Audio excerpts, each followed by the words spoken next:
Okay, this is another video on Procure Wizard stock taking.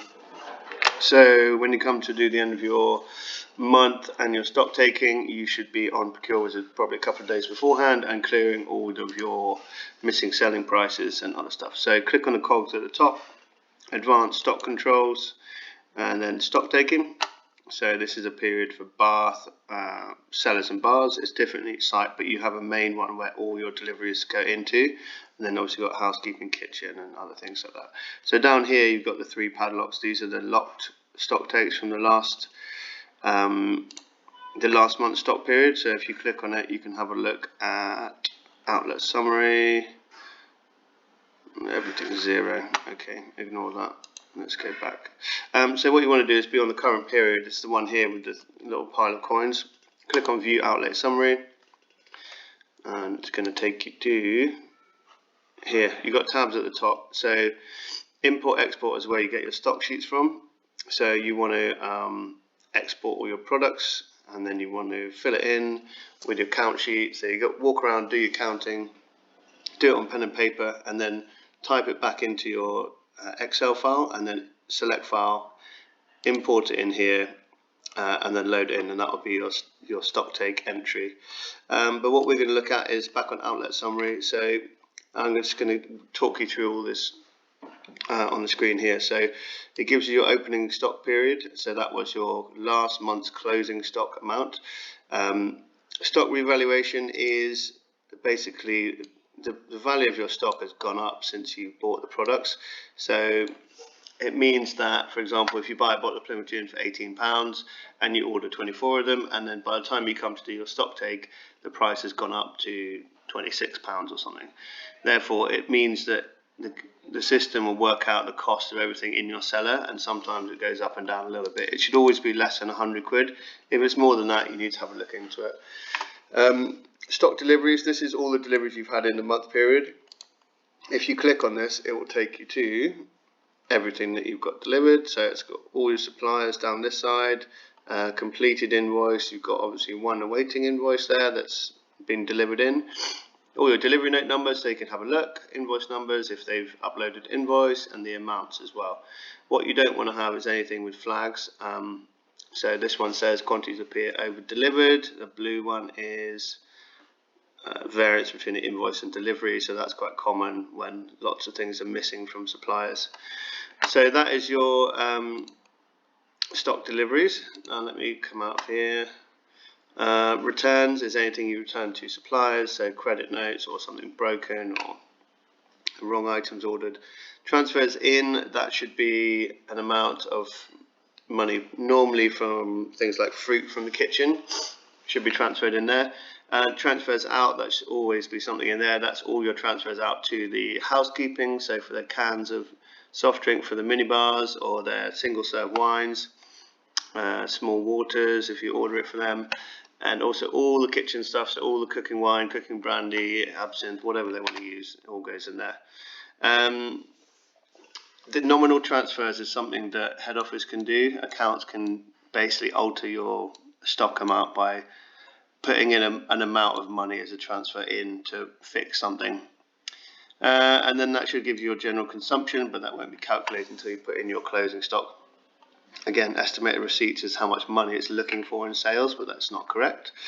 That's in actual imported receipts, so that's what it's picking up from MHD till system, is sending in that much money for your stock period, which looks about right.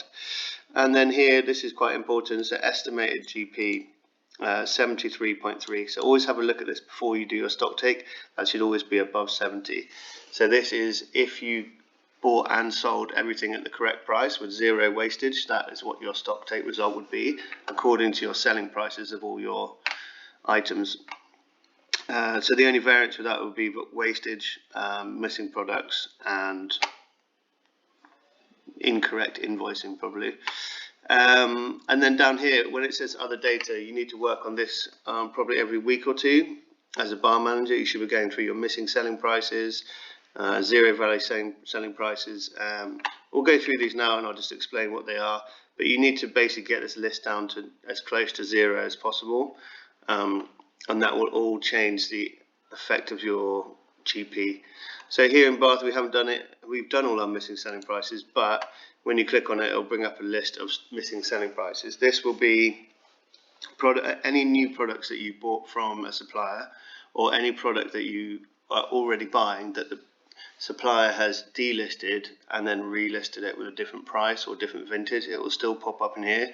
So there's always about 15 to 20 items per site per month. So you just need to go on there, grab a menu, a wine list and a cocktail list, and sit down and just fill in all the selling prices for the items. I can show you how to do that in another video. Zero value selling prices. This will be, again, things like bitters, cordials, things like that. We don't actually sell any of these. They all included into the price of a cocktail, so I wouldn't worry about this. Things like this, Fino Sherry, we do sell it. So here you've got the product detail, what it is. We buy it one times 75. That's the cost price, so it's picked up an automatic cost price from the supplier. The yield out of the sherry is not 14. So it thinks you get 14 doubles out of a bottle of sherry, which you don't. So we sell that in 100 ml, so we get 7.5 portions. And I don't know how much our sherry is, you have to look it up. Let's put in £7 as an example. Then you press save settings and it will calculate the GP for you. Now that product is working. That's actually a product that has a cost price, a selling price, and you've broken it down, so 7.5 portions because we sell it 100 ml each, and the pack size is 1 times 750 cl.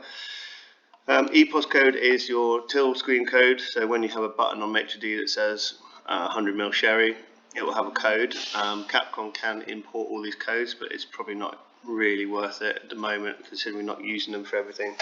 So all it really needs is cost price, yield and selling price, and then it'll calculate GP for you.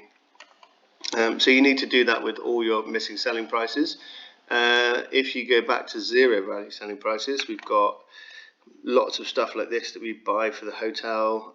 So Robert Reeves is the single serve wine. Whistling Duck Chardonnay, we don't sell it, we just give it to the kitchen. Cordial, we don't really sell it. So all of this is fine. If you find any items in here that you are selling, you need to just click on the item and tell the system what is the selling price, and then it will calculate for you. Selling price increases. This is stuff that you've changed the price of. So it was £9.50, now we've moved Aviation Gin up to £10 for a double. Yield warnings. So that's fine, that's a product we don't actually use. So Coach Gun is changed the yield. Let's have a look at this one.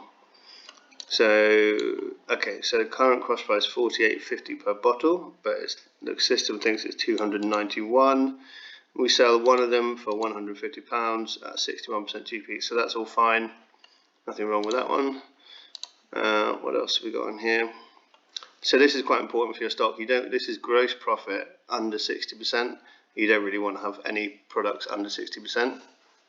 Some items or categories that are under 60% will be fine champagnes, fine wines, cigars, sometimes beers, bottled beers.